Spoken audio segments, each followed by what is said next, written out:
Yeah, I was doing that. That was 80, 88, 89, I think. Yep. And then the next couple of years, everything went to hell with grunge, and things Yeah. kind of fell apart, and then Yep. it's kind of made its move back.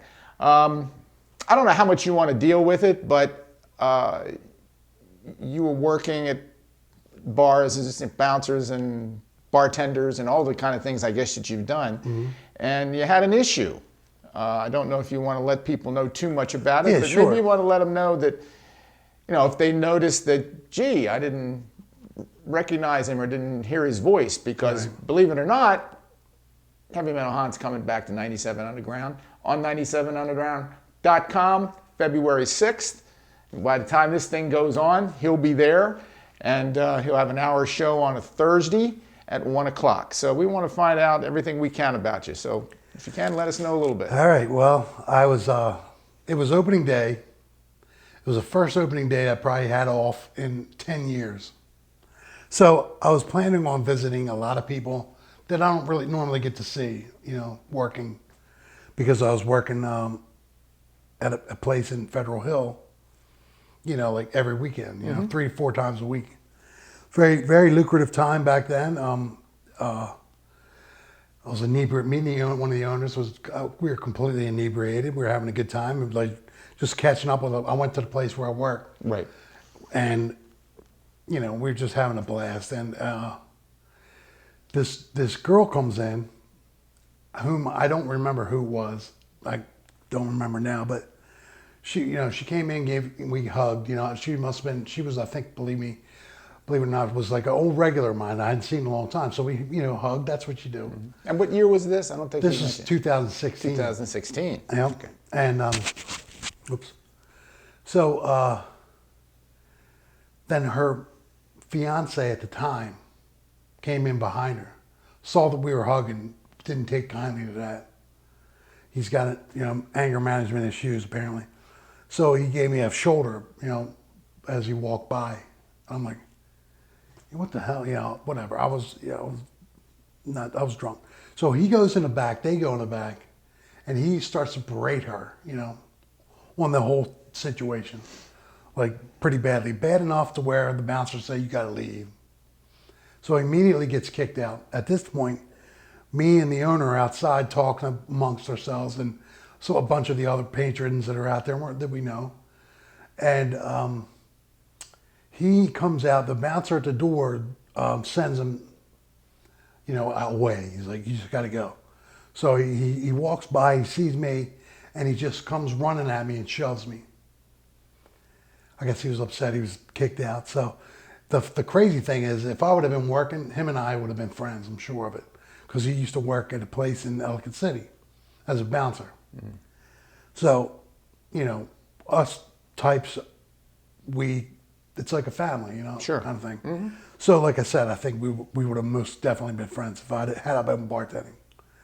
So I got shoved. I flew out into the street, landed on the right side of my head, was out completely with like 3 brain hemorrhages, And luckily the car was able to stop because there was a car coming, traffic coming. He came over, stood over top of me. People were like running over to him, and there was a paramedic friend of mine.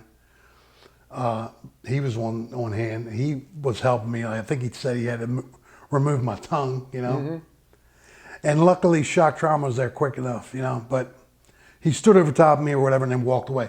People got pictures of it, and there was a frenzy. I mean, it was on Facebook like you wouldn't believe, hundreds. I did see that where there wasn't a picture. So I forgot what was posted. Oh, I think it was a picture of the person who did it. Yes. They posted that up. Yeah, because he didn't give himself up, So, believe it or not, there was a couple vigilante groups like actively looking for this guy. Mm-hmm. They were walking streets at night. Yeah. I was like, wow. I didn't even know that till later, Mm-hmm. way later. But there were people looking. I think he heard that and he turned himself in. So it's a daily struggle now. I gained a little bit of weight, from being laid up for so long. My voice, that was from the intubation tubes, because I was, like I said, I was drunk. I don't remember.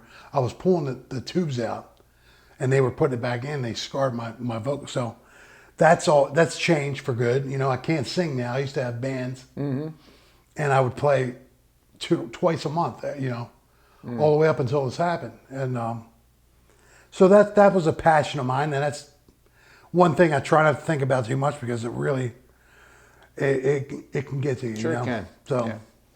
there was I mean, like I said, it's a daily struggle. I mean, I still have slight paralysis on this side, so I mean, whatever. Well, the alternative here Yeah. could be you're not sitting here. Right. There was a lot of people who were there. You were lucky. You had some people taking care of you at Yep. the time. They got to you quick enough, and they saved your life. Yeah. And there's a reason why you're sitting in that chair. Right. And there may be a lot of people or a lot of reasons why. One of the reasons why you're sitting in a chair is you're back on this radio station. And whether that means a whole lot to anybody or not, you did your first show and you got the ability to talk about the passion of what you really liked at one time. And we're here at this point to provide that. It's just so, and I'm going to say it because it'll already be out there by now and you don't know it, but we just got the ratings for January and we're up to 135,757 Amazing. worldwide listeners. Wow. 48,000 more people have decided to tune us in. And to have that happen and then to have you come back and have some other people come back and to be able to look at what you can do just makes me feel like there's a reason that we're doing this. That's amazing. And one of my major goals, I was talking to Derek, he says, I was looking for people to come back. He says, why don't you ask Han? And I said, well, if he would be willing, I'll ask him. And, the voice situation and that doesn't bother at all. It sounds good. It gives, I know it's not something you want, but it sounds good on the radio in terms of what you're doing and the history you can bring to us, to the bands that you've seen and heard and talked to and still do, because what are you actually doing now? Well, I still work for the union, the stagehand union of Baltimore, which is Local 19. So we work for all the opera houses, first of all, which we have 3 of them, for the shows that come in. That's like the main winter thing. And then the shows start picking back up in March, April, when it starts to warm up a little bit. But we still have some shows to do, like Celine Dion this month. Yep. I think Disney on Ice is coming up this week. So you work at a bunch of different venues like the Arena. Merriweather in the summertime, Pier 6 in the summertime. Sometimes, I've gone down to D.C. and worked on some. Also, the stadiums, when we've had shows like U2 or Billy Joel. Billy Joel, you were working that show? Yeah. That must have been a while to work that show. It was. To have, that's the first time I think it's ever happened there, and it was just... That's the first show at the baseball stadium. At the baseball stadium, yeah. But he had played at the Raven Stadium. Oh, did he? Okay. Yeah, like back when I was still, before my incident.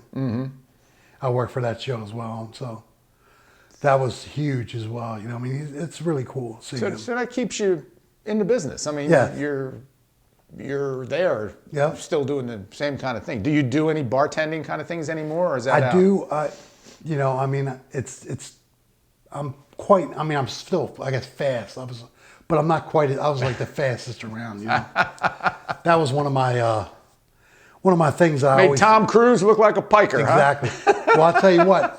When I was bartending when that movie came out, so I had a sign that said I taught Tom Cruise on one side, and said F Tom Cruise on the other. And I would spin that around. People were like, "What? You taught Tom Cruise?" That's amazing what people I was like, say. I was technical consultant. This is 85 or whatever. I saw you posted on the internet, so it had to be true. Yeah, well, that's before we even had it. I know.